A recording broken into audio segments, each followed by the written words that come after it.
While you were sleeping last night, millions of AI workers clocked in. They never stopped. Reuters AI wrote 300 news articles.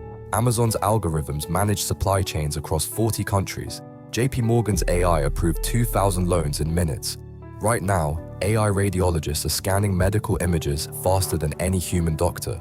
AI traders are buying and selling millions of stocks per second. These digital workers don't eat, don't sleep, don't ask for raises.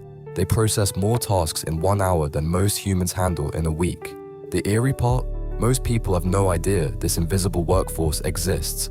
They're walking to jobs that AI systems are already doing better, faster, cheaper. But here's what the wealthy already know.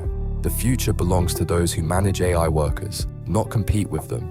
While others fear replacement, smart people are becoming the managers of this digital army.